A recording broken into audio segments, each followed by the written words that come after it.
4 hours, one-hand winch, no machine, and the stump comes out whole. Before I show you how, I'm taking 3 things away from you. It isn't the stump grinder. It isn't the jug of chemical stump remover either. And it is absolutely not the chain on your pickup bumper. Those 3 are what most people reach for first, and they're the reason this job goes wrong. You've got one of these in your yard right now, or your father does. Gray, ankle-high roots lifting the grass, sitting there through another summer. Every year you look at it and think, one afternoon and it's gone. Here's what I'll give you before this is over. There's one number that decides whether this rig is safe or lethal, and it isn't a weight rating. It's a count. Most people who build this setup in their yard have that count wrong, and they never find out until something lets go. I'll show you what to count and why it matters. And I'll show you the 30 minutes of digging that saves you 2 hours of pulling. Let's start with the 3 things I took away, because you need to understand why they're not the answer before the real method makes sense. The stump grinder first. A grinder works. I'm not going to tell you it doesn't. You rent one, you wheel it up, and the visible stump turns into a pile of chips in about 20 minutes. But look at what you actually bought. A grinder takes the wood down to a few inches below grade and stops. The root plate stays exactly where it is, a wheel of dense wood and dirt spreading out under your lawn. You haven't removed the stump. You've hidden it. And you're left with a crater full of chips that settles for 2 years and kills whatever you plant in it. Add the rental, the deposit, the trailer to haul it, and the day you burn getting it there and back. Second, chemical stump remover. The jug on the shelf at the hardware store is almost always potassium nitrate. Here's what the label doesn't say plainly. It doesn't dissolve wood. It speeds up rot, and rot needs wood that's already dead and dry. If your stump is fresh, if it's still pushing green shoots up around the edges, that jug will do nothing for a year or more. On a seasoned, punky, long-dead stump it helps. On the one you cut down last spring, it's a jug of money poured into the dirt. Third, burning it out. This one I want you to hear properly. A stump fire doesn't stay where you put it. Roots run out from that stump 20, 30 feet in every direction just under the surface, and a smoldering root carries fire along its own length underground for days. You put the fire out on top, you go to bed, and it's still traveling. That's how people lose a fence line, a shed, a hedge, sometimes a lot more. It's restricted where I live, and it's flatly illegal in a lot of counties. Check yours before you even think about it. And then there's the fourth one, the chain and the pickup truck. This is the one that hurts people, so I'm going to be plain about it. The problem isn't the pulling. A truck can absolutely pull a stump. The problem is what a chain or a strap does in the half second after something fails. Any line under tension is storing energy. You've loaded it up, it's stretched, and all that force is sitting in it waiting.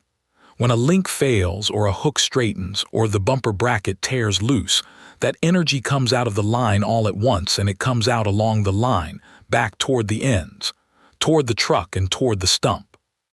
A tow ball is the worst of it. A tow ball is threaded into a hitch to pull a trailer along the ground. It was never designed to take a shock load pulling sideways and upward, and when it shears, it leaves at the speed of a bullet, still attached to the chain. There are people in the ground because of a tow ball on a recovery pull. That is not a story I'm telling you. That's the reason recovery gear is sold with rated shackle points, and the reason the manuals tell you never to use a ball. And the second problem with the truck is that you can't feel anything. You're sitting in a cab with your foot on the throttle, 40 feet away, with a lump of steel and rubber between you and the load. You cannot tell the difference between a root about to break and a strap about to break. You just press harder. That's what the hand winch fixes. With a hand winch, the tension is on the end of a lever in your hand. You feel every click. You pull 3 inches, you stop, you go and look at what moved. You can hold it, back it off, take a break, come back to it. Nothing happens faster than you decide it happens. And when the stump does come, it comes out whole, roots and all, and you've got a hole instead of a crater full of chips. Slow is not the opposite of quick here. Slow is how it gets done in 1 day instead of 3. So step 1, before you put a spade in the ground, call 811. In the States, that's the national dig line. It's free and it takes a few working days. They come out and they paint the ground where the gas, the water, the power, and the fiber run. A stump on a fence line is exactly where those things get buried, and they're buried shallower than you think. You are about to dig a ring 2 feet deep and swing a mattock into it. Make the call. Then size the thing up honestly. Measure across the top. The stump I'm working from here is about 12 inches through at the trunk, and 12 inches is comfortably inside what one person and a hand winch can do. Under 8 inches, you can often lever it out with a bar and a bit of stubbornness. Between 8 and 18, this method is exactly right. Over 18 inches, or anything with a serious tap root under it, and you need to think hard because you're no longer fighting roots, you're fighting one big anchor going straight down. Species matters too. Most of what's in a yard is plate-rooted. The roots run out sideways, wide and shallow, like a dinner plate under the trunk. That's what you want, because sideways roots can be reached and cut. A tap-rooted tree sends a central root straight down, and you cannot get a blade on it. Here's what you need: a spade for the ring, a smaller hand shovel or a trenching shovel for working in close, a mattock or a grub hoe for the real digging, loppers for anything under 1 inch, a pruning saw or a reciprocating saw with a coarse pruning blade, gloves and eye protection not optional, a 4,000-pound hand winch, the kind sold as a come-along, 2 snatch blocks, a length of steel cable, 2 rated straps, 1 wide one for the anchor tree, and rated shackles to connect it, D-rings, not whatever's in the drawer. Step 2, the ring.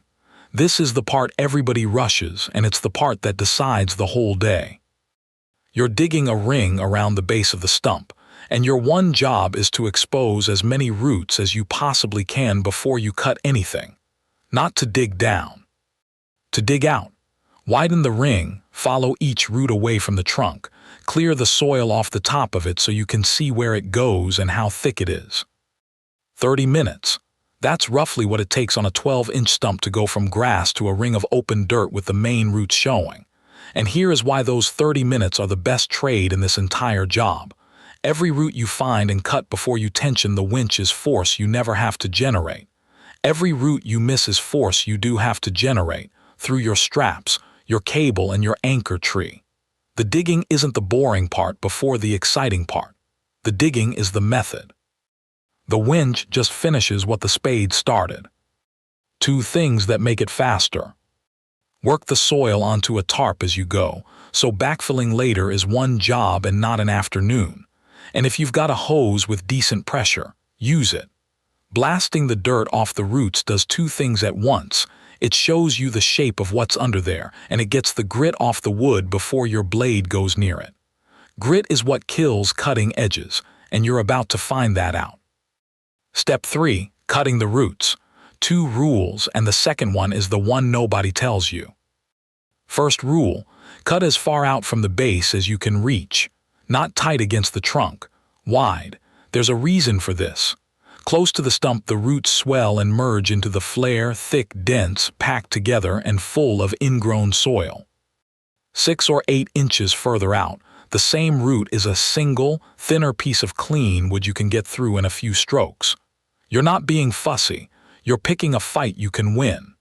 And cutting wide leaves you a stub sticking out of the ground that tells you where that root ran, which matters later when you're looking for what's still holding. Second rule, and this is the one, keep the chainsaw away from it. I know it's hanging in the garage, and I know it's the fastest thing you own. Soil destroys a saw chain, and I don't mean it dulls it over an afternoon. I mean a chain that touches dirt is finished in seconds. Every root you've dug out has grit driven into the bark and packed into the grain. And a blunt chain isn't just slow, it's dangerous, because a chain that won't cut grabs instead, and grabbing at the tip is how kickback starts, with your face directly behind it. Root work at ground level, with a saw pointing down into dirt and stones, is about the worst place you could choose to find that out.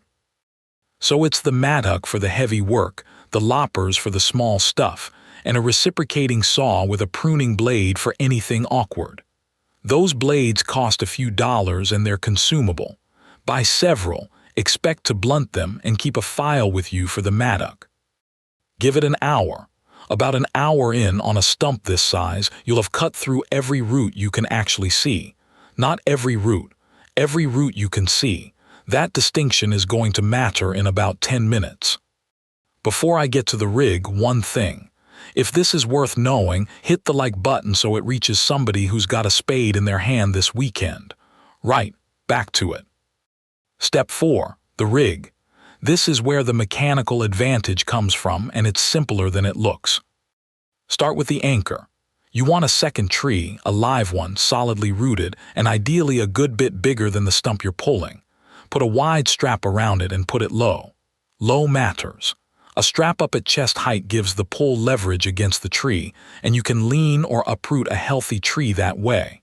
Down at the base, all that force goes into the root plate, which is exactly what a tree is built to resist. And it's a wide strap, not bare cable.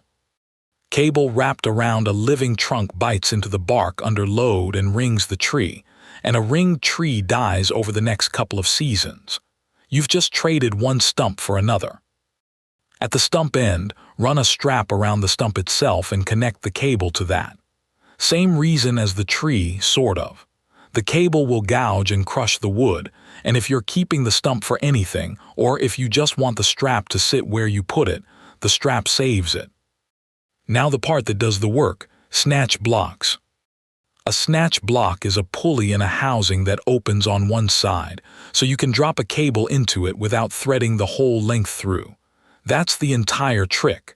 And here's the rule I promised you, the count. Count the parts of line pulling on the stump. That number is your multiplier. Run the cable straight from the winch to the stump. That's one part of line 1 to 1, and your 4,000-pound winch is applying 4,000 pounds. Put a snatch block on the stump, run the cable through it and back to the anchor, and now 2 parts of line are pulling on that stump. 2 to 1. 8,000 pounds nominal.